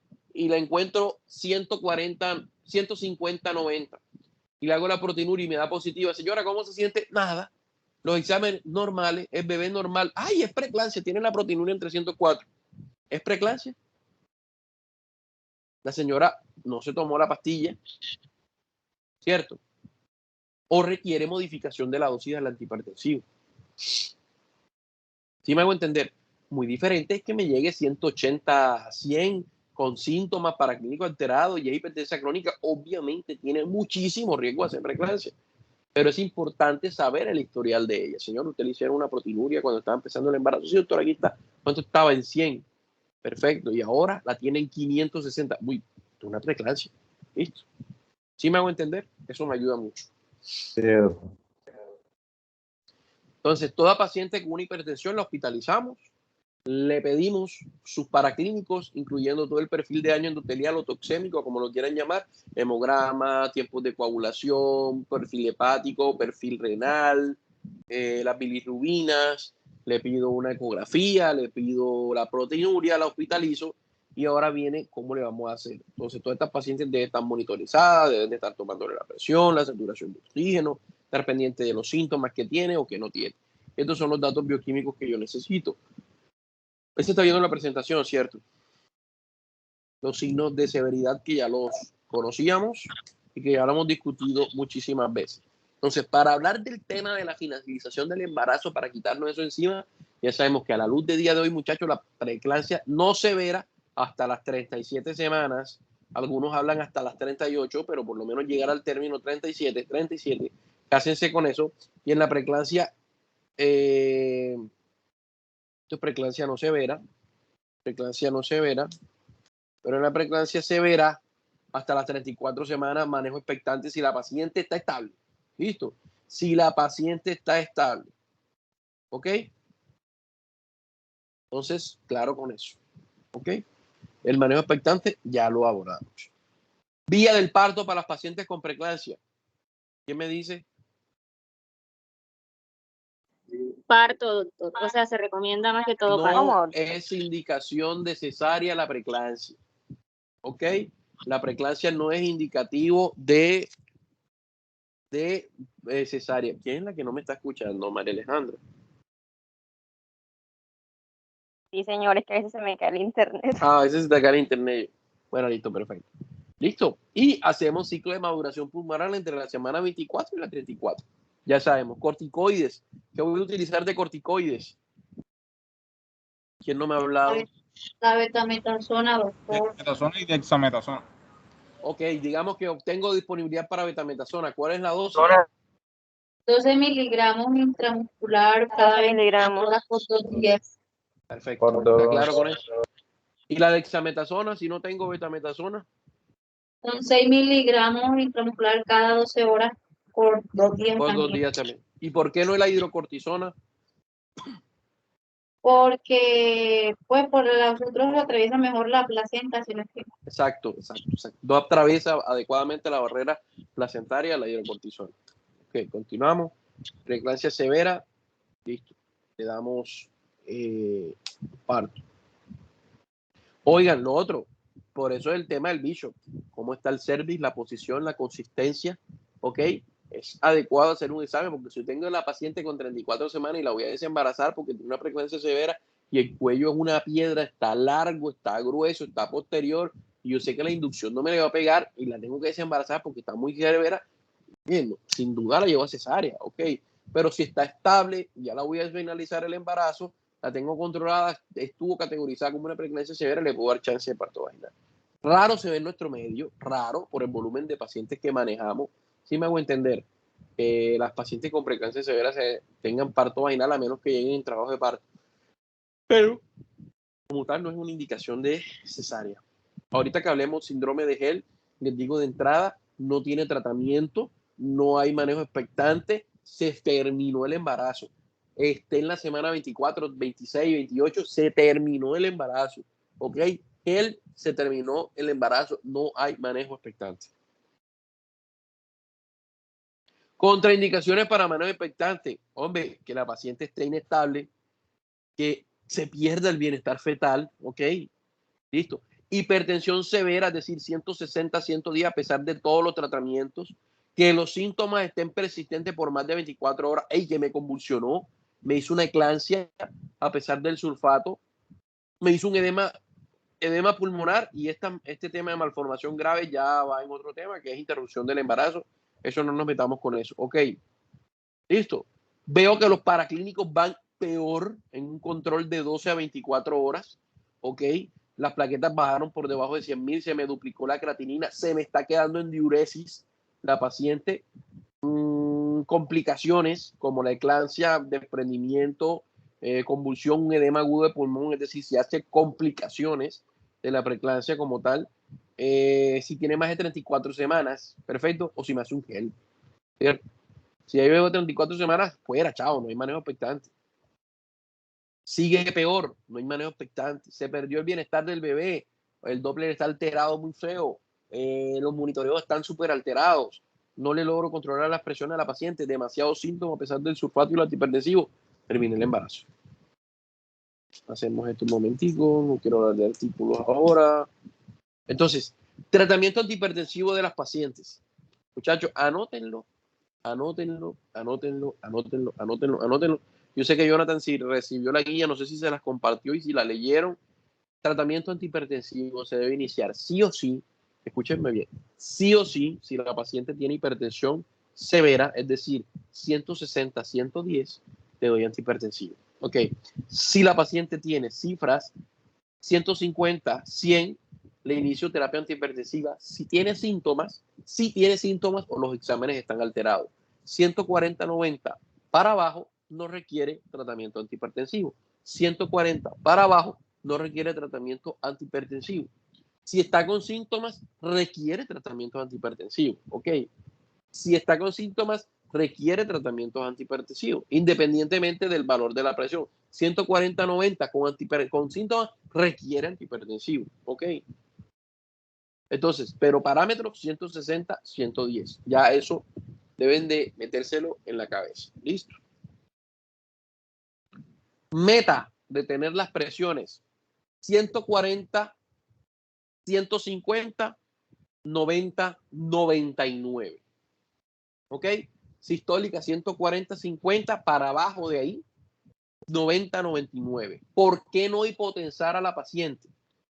Porque las pacientes que le empezamos a subar todo antihipertensivo y las ponemos 90, 60 como un bebé, me pueden hacer insuficiencia uteroplacentaria y me hacen hipoxia fetal o me hacen un óbito fetal. Entonces la idea no es hipotensar a la paciente y ponerlas 80, 60, 90, 60. No. Y mucho menos, muchachos, ojo, cuando se utilicen antihipertensivos endovenosos. Es decir, que yo voy a dar la betalol. ¿Por qué? Porque, ay, está 140, 90, está hipertensa. Las enfermeras que nos llaman así. Cálmese. Y ante todo, si la vamos a desembarazar. ¿Por qué? Porque acuérdense que si le meto un bolo de la betalol, me la pone 110, 60. ¿Ok? Y si vienen y le ponen la raquidia, me la va a hipotensar. ¿Y qué va a pasar con ese bebé cuando yo lo saque del útero? ¿Cómo va a estar? Ponchado. Salen así enmolongados.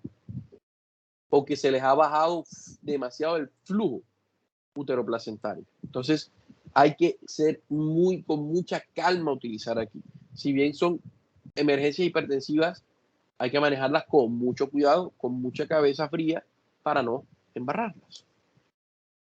Entonces, terapia antihipertensiva, 160, 110, que es hipertensión severa, 150, 90 en las pacientes sintomáticas.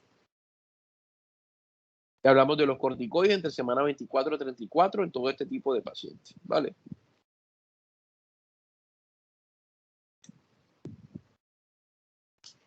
¿Qué leyeron sobre antihipertensivos y embarazo?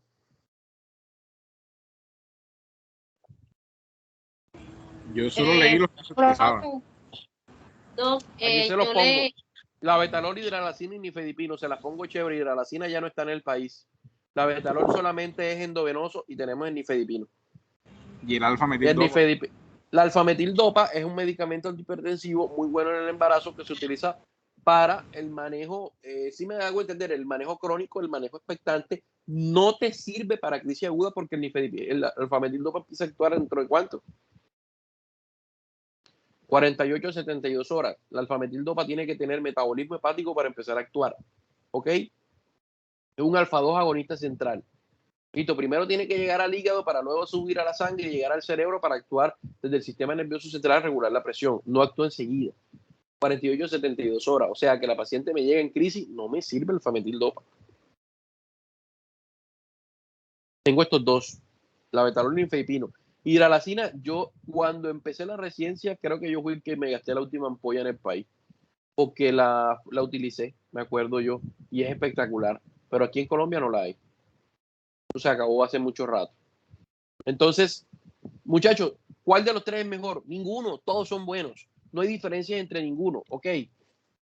Olvídense del losartán, olvídense del cantopril, porque causan agenesia renal. Listo, le pueden fregar los riñones al bebé y pueden meterlos también en oligohidramnios. No están indicados. La hidroclorotiazida tampoco. Esto aquí no está indicado. Entonces, el nifedipino lo tengo ¿de qué presentación? De 10 miligramos. 10 miligramos, doctor. ¿Y de qué otra forma? De 30, pero se recomienda. ¿Cuál es el de acción rápida? Yo vi El que de 10 y 10 de 20. miligramos. Es el de 10 de acción rápida, el de 30 miligramos por una crisis hipertensiva El ni se de les 10 ocurra dar. inmediato. Ni se les ocurra dar, porque el de nifedipino es para dejarle de base a la paciente que me llegó hipertensa y que la quiero calmar, ¿ok? Se lo puedo dar oral. Obviamente la paciente no está convulsionando, está consciente, está orientada, le doy el nifedipino. ¿Cuál es la dosis del nifedipino? Miren, vea, no es normalizar la presión, sino es mantenerla entre 140, 150 y 90, 99. Estos son los objetivos. El de liberación inmediata, la betalol y hidralacina. Aquí tenemos. Aquí está clarito. Ok.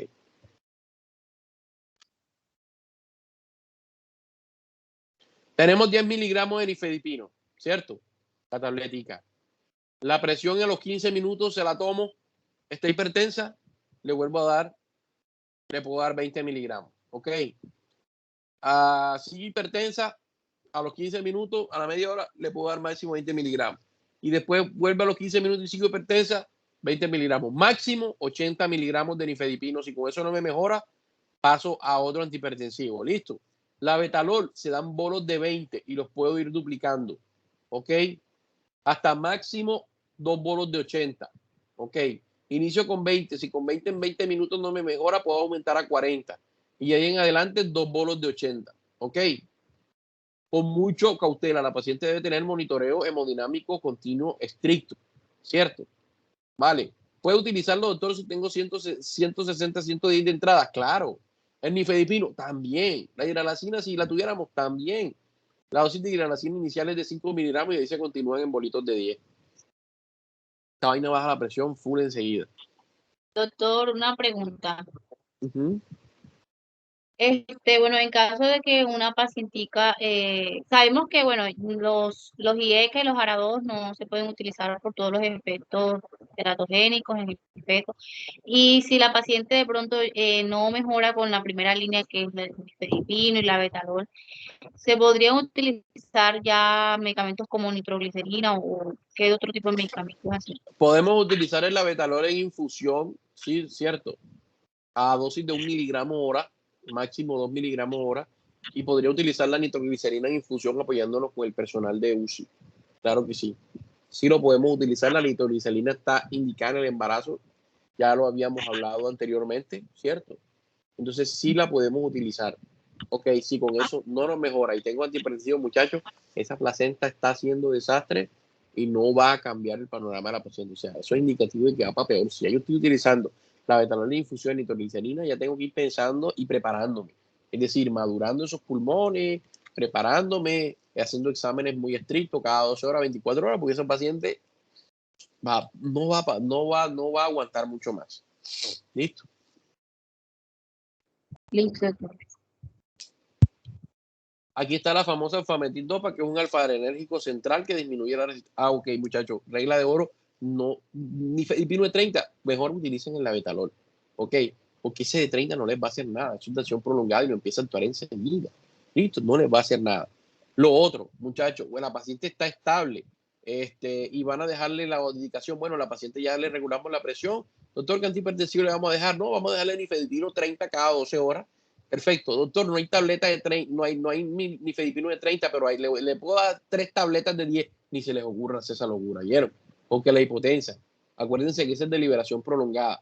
30 miligramos de tabletas de 10 no es lo mismo que 30 de liberación prolongada. ¿Ok? Porque se hipotensa la paciente y después la encuentran ahí toda choqueada y toda privadita o con mareo y se levanta y siempre hay hipotensión. Aparte que el nifedipino a veces una de las causas de suspenderlo, de cambiarlo, es porque la paciente a veces siente taquicardia, les da rubicundel, les da mucho dolor de cabeza incluso a veces, porque les baja bastante la presión. El alfametildopa es un alfa-agonista adrenérgico central. Él disminuye la resistencia vascular periférica actuando a nivel central. Las tabletas vienen de 250 y de 500 miligramos. La que dan seguro generalmente es de 250 miligramos, la 500 es la comercial. Las dosis se pueden dar de 250 a 500 miligramos cada 6 horas. Máximo, en la literatura están 2000 miligramos, 2 gramos. Esa es la dosis tope, es decir, 500 cada 6. Yo generalmente casi nunca llego hasta esa dosis. ¿Se puede combinar con otro antihipertensivo? Sí, claro. El nifedipino, que es el único otro que tenemos. No tenemos nada, muchachos. No es complicado. 3 antihipertensivos que están descritos en la literatura que están avalados en el embarazo. Uno de esos, que es la hidralacina, no está en Colombia. Tenemos nifedipino, que para actuar en crisis es la tableta de ¿cuántos miligramos? 10 miligramos. De 10. Es de 30 para mantenimiento, ¿cierto? Dosis tope del mantenimiento, 30 miligramos cada 8 horas. O sea, de ahí no nos pasamos, 90 miligramos día. No se ponga que 30 miligramos cada 6 o cada no sé cuánto, porque ya no está haciendo nada. ¿Ok? 2 miligramos, 500 miligramos cada 6 horas, es decir, 2 gramos en el día es lo máximo del alfametildopa para el soporte. ¿Listo?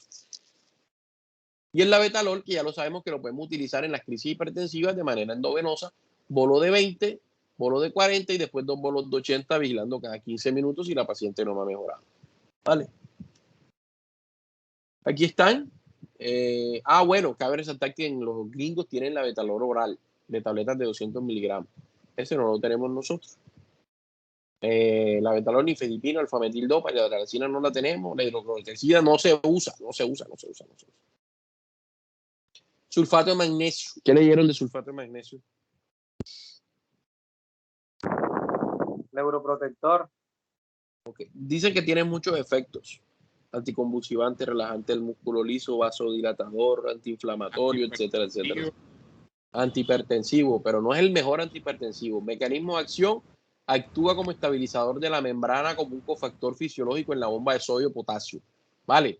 Deprime el sistema nervioso central al inhibir la liberación de acetilcolina y bloquear la transmisión neuromuscular periférica.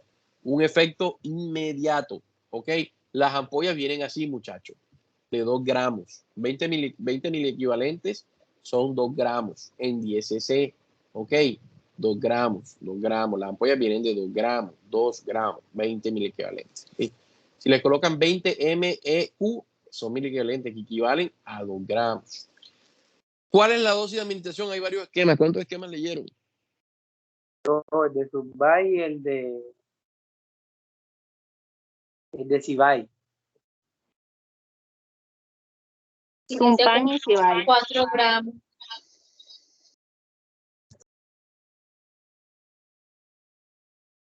Esta vaina, nadie se va a dejar estar inyectando la nalga con esa cipota ampolla cada 4 horas. Este esquema me parece. Y cuando lo hemos utilizado, vemos que las pacientes se empiezan a quedar en orina, en diuresis, porque tiene una dosis siempre un poquito altica. Entonces, familiarícense con este, muchacho. Familiarícense con este. Suspan. Entonces, ¿cómo es la orden? 4 gramos, es decir, ¿cuántos serían 4 gramos? ¿Cuántas ampollas? 2 ampollas. Ok. La voy a diluir en 250 cc de solución salina. 250 cc de solución salina. ¿Ok? Y paso en 15 a 20 minutos. Esa es la dosis de carga para evitar que ella me convulsione. ¿Vale? ¿Esto es para qué tipo de preeclampsia? Cuando yo pongo sulfato de magnesio. Eso es para evitar preeclampsia severa. Para evitar eclampsia. Para evitar eclampsia o complicaciones. Exacto. En el contexto de una paciente con preeclampsia severa. Mantenimiento a 1 gramo hora. ¿Cómo hago la tasa de mantenimiento de 1 gramo hora? Por lo menos para 12 horas me alcanza diluyendo 5 ampollas que serían 100 gramos, ¿cierto? 100 gramos, ok, en 500 cc de solución salina, y eso se lo paso a 60 cc, a 55 cc por hora. Ok, eso me va a alcanzar. Eso me va a alcanzar. ¿Listo? 5 ampollas en 500 cc de solución salina a una tasa de 55 cc por hora. Eso me alcanza. ¿Listo? Así se pone sulfato de magnesio. Ya sabemos las indicaciones. La paciente está convulsionando, ¿le pongo sulfato? Claro que le tengo que pasar el sulfato. Sí, claro que sí. Okay.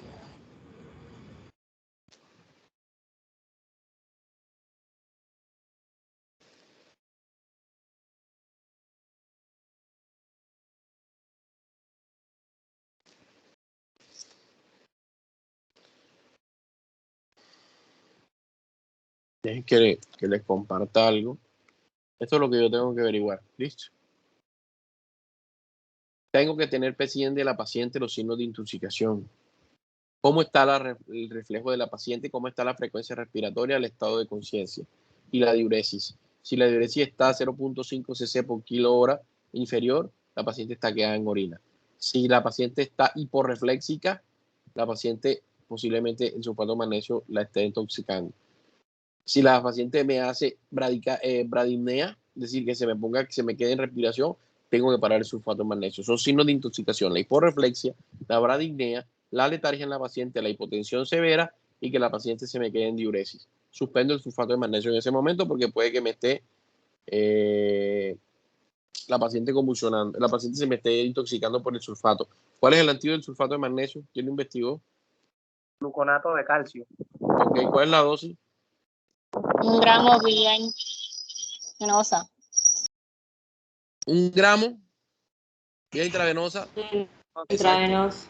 Perfecto. Le ponen de oxígeno a la paciente, 3-4 litros por minuto, le empiezan a pasar líquido, no mucho, encharcarla a un goteo lento y se le suspende el sulfato de magnesio. Por eso me debe mejorar. Vale. Si la paciente me hace bradipnea, está hiporreflexica, hipotencia severa, sudoración, letargia, palidez, confusión y la diuresis se me queda, está intoxicada, ¿vale? Está intoxicada. Muchachos, lo que vienen siendo las náuseas, los vómitos, la disminución de los reflejos, entre 2 y 3 milimoles por litro, más o menos están los niveles de magnesio. Miren que los niveles de magnesio objetivos son de 5 a 7 para que me cause toda esta vaina, ¿ok? De 3 a 5 ya la paciente está hipotensa, me hace bradicardia y me hace cambio de electrocardiograma. Pero cuando me pasa de 5 milimoles por litros, ya la paciente me puede hacer una parálisis muscular, me hace una depresión respiratoria y me hace un paro cardíaco o un bloqueo, ¿cierto? Un bloqueo cardíaco completo. ¿Ok? Entonces, ya yo más o menos sé cómo están los niveles según los síntomas de la paciente. Mayores de 5 milimoles por litro puede hacer un paro. Entre 3 y 5, todos los síntomas de hipotensión severa y todo eso. Las náuseas, el vómito, me lo causan niveles entre 2 y 3. Entonces, muchachos, terapia antihipertensiva, les recuerdo, 150-90 con síntomas o alteraciones en los paraclínicos, es decir, criterios de preeclampsia severa o una hipertensión severa, mayor o igual de 160-110, inicio antihipertensivo. Tengo opción con nifedipino y la betalol, hidralacina no la hay en el país. ¿Ok? El sulfato de magnesio, ya sabemos que nos familiarizamos con el esquema SUSPAN, es un depresor del sistema nervioso central, estabiliza la membrana actuando como cofactor fisiológico en la bomba de sodio-potasio, ¿ok? Es antiinflamatorio, es antihipertensivo de cierto modo también, y me va a ayudar a evitar la eclampsia y complicaciones derivadas de una hipertensión severa. La coloco en las pacientes con preeclampsia severa, ¿ok? Mínimo durante un periodo de 24 horas y lo continúo, se me había olvidado decirle, hasta 24 horas posparto, ya lo sabe.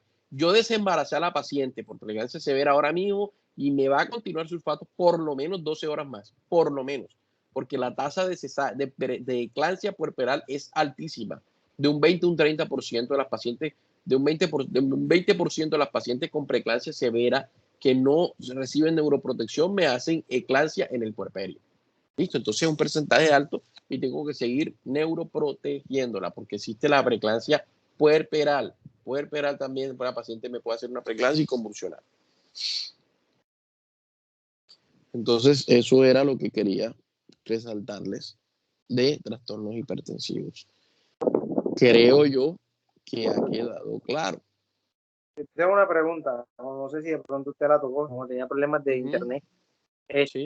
Si la paciente sigue convulsionando pues después del tratamiento con sulfato de magnesio, y aún no responde, pues yo ya le digo que se pasan a las benzodiazepinas. Te puedes utilizarla, sí, puedes utilizarla. Pero lo importante es que les embaraces a la paciente, ¿viste? Tienes que, porque eso te va a causar una depresión fetal importante y también te va a poder alterar el bienestar en el contexto de la patología placentaria asociada a la preeclampsia, deprimir al bebé si te puedo evitar. Entonces ya tú estás pensando en desembarazar a esa paciente para también salvar a la madre, porque recuérdense que cuál es el tratamiento de la preeclampsia como tal, para que se acabe todo, en teoría. Desembarazar. Desembarazar. Porque el problema está ¿dónde? Está en la placenta. Ok, y estos son medidas de soporte, medidas de manejo expectante, medidas farmacológicas, no son medidas curativas. La única cura es que salga esa placenta, ¿cierto? Entonces sí puedo utilizar la benzodiazepina tipo diazepam o midazolam, ok, a las dosis que están justificadas, 5 o 10 miligramos de diazepam, 5 a 15 miligramos de midazolam, siempre y cuando pues nos apoyemos con el anestesiólogo, el intensivista, y vamos pensando en desembarazar a la paciente. Listo. Pero no es la primera línea para el manejo de la eclampsia.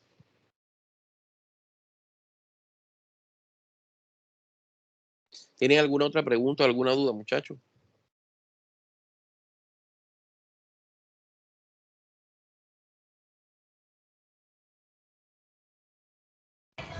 Parece que no, doctor. No, Bueno, entonces ¿Qué otro mañana tratamiento hacemos una tenemos para retroalimentación la para eso. eclampsia? No, hasta ahora es eso, o sea, la eclampsia. Ay, muchachos, espérense, que no hemos hablado de síndrome de Hell.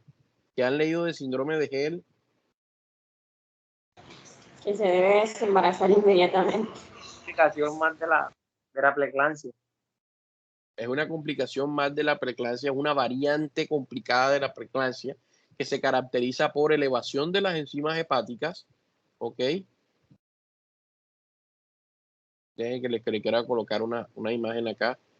No la tenía ahí en las diapositivas, pero para que las viéramos. Ahí ven mi pantalla.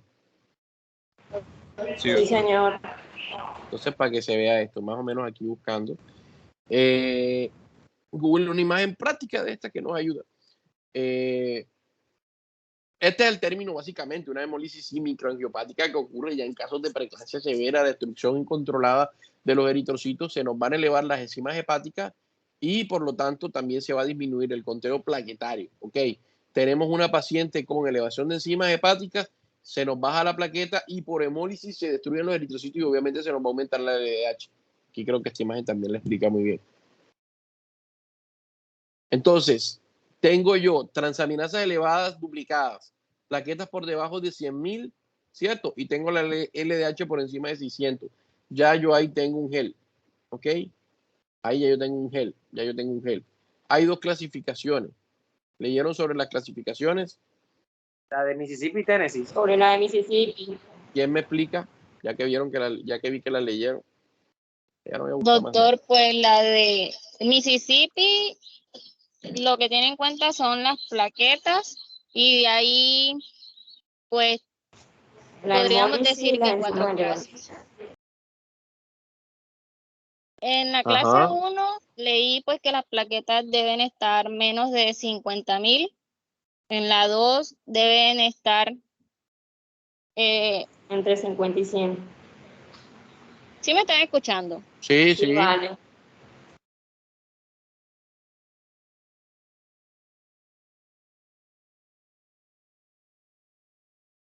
Mississippi 1, Mississippi 2, Mississippi 3. La 1 es menor de 50.000 las plaquetas, la 2 es entre 50.000 y 100.000 y la 3 es entre 100.000 y 150.000. O sea, que el más feo es el 1, ¿verdad? Sí. Correcto, la clase 1. ¿Y el Tennessee de qué me habla? Es ya sobre un síndrome como más completo, doctor. El Tennessee me habla que las plaquetas están por debajo de 100.000, la H por encima de 600 y las transaminasas duplicadas. ¿Ok? Eso me habla de gel. Esa vaina y que es gel incompleto. Yo no entiendo esa vaina. Yo no sé dónde sacaron eso. O sea, eso no está escrito en ningún artículo de fundamento. Porque si yo tengo la LDH en 600 y todo lo demás está normal y me dice que gel incompleto, ¿eso qué es un gel incompleto o una preeclampsia severa? ¿Cuál de las dos? Correcto. Es más, en la clase severa. de magistral nos dijeron que por eso se utiliza más que todo el Mississippi. Ok, listo, por eso, por ese mismo tema, porque, o sea, yo solamente tener un solo parámetro no me va a definir eso. Ya estaría hablando yo de preeclampsia severa. Y ahí miro cómo está el nivel de la plaqueta. Síndrome de gel nace. O sea, ya esa vaina no tiene manejo expectante. Eso no va para nada bueno. Y esa placenta es una bomba ahí tóxica que está liberando radicales libres a diestra y siniestra y que va a matar a la mamá.